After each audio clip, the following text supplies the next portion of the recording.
My research to date has focused on the early preterm infant, or the smaller infant who tends to be sicker in general and in the hospital for a much longer period of time.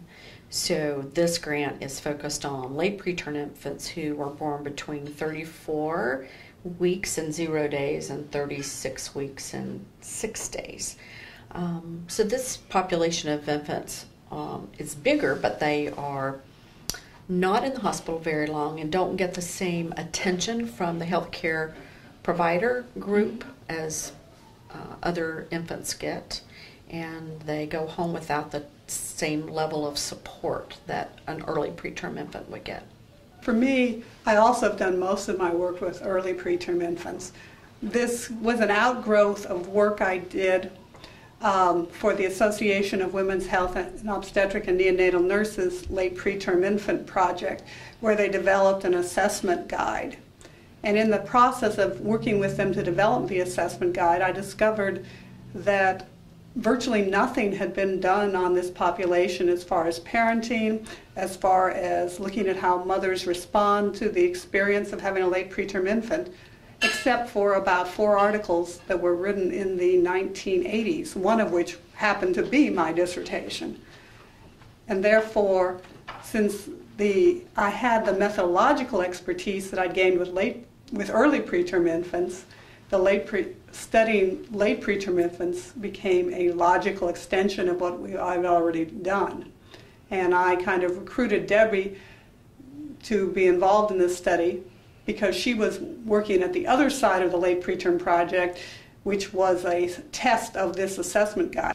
And in doing that work, it was clear when we interacted with nurses and physicians that people really had to have a mind shift or a change in attitude about how to approach these babies, because typically they had thought about, you just get them over those first couple of days when they might have a few respiratory problems and they're good to go. But we know that they have significantly greater morbidities and complications after discharge than term babies. They have higher hospitalization rates, and therefore their family is significantly affected, but they do not, or have the potential to be significantly affected, but they do not leave the hospital with all of the support services and connections with the community that the early preterm infant would have. And in fact, there are some evidence, in some areas, they're actually at greater risk in the early preterm infants. Mm-hmm. They actually have a higher rate of rehospitalization than early preterm infants. And they also have many more feeding problems. In early preterm infants are treated in the hospital, but are not always detected at an early stage in the late preterm infants because they're at home. So we need to know more about what's going on in the community so that we can provide the services that these babies and their families need. And we know that parents, and mothers in particularly, are significantly distressed by the birth of this infant early, even though those of us who take care of preterm infants see these babies as being relatively big. Mothers and fathers still see these babies as being highly vulnerable and as being quite different from a term baby, and therefore they are very distressed over this delivery, whether the healthcare team recognizes that or not, and that distress carries on to once they are discharged home. This goes back to my early personal experiences I had when my husband was in the Navy. I had a conversation with another officer's wife who was telling me about how she was very upset in the hospital when she had a baby who was 5 weeks early, because they put her on the postpartum floor and she spent the first couple days in tears because she was sure that the baby was going to die, even though the baby really wasn't in risk of dying. And she felt like it was very wrong to expose her to all these normal mothers and babies when she had an abnormal baby.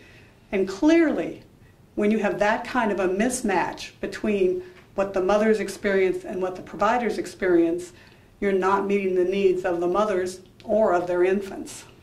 And a great example of not meeting mothers' needs is some work that's been recently published around breastfeeding, something that we purport to support in all mothers, but the breastfeeding rate in mothers of late preterm infants is less than the breastfeeding rate in mothers of term infants or in mothers of early preterm infants. So these mothers are clearly not getting the support that they need for caring for these infants that are more vulnerable and not easily recognized by the healthcare team. We have a grant that is under review at NIH right now where we will be following these babies for 18 months after birth and following their families too, looking at not only maternal responses but also the quality of parenting the babies experience and how that relates to the health and developmental problems these babies experience. And part of that also comes from the fact that these babies are at greater risk for having problems with their development than our healthy full-term infants. But again, they don't have the same supports that the early preterm infants have for promoting good developmental outcomes. And because we don't know all of the ways in which mothers are distressed, what the experience is after discharge, we really need to understand that better in order to develop appropriate interventions for mothers and families to support them and these infants once they go home.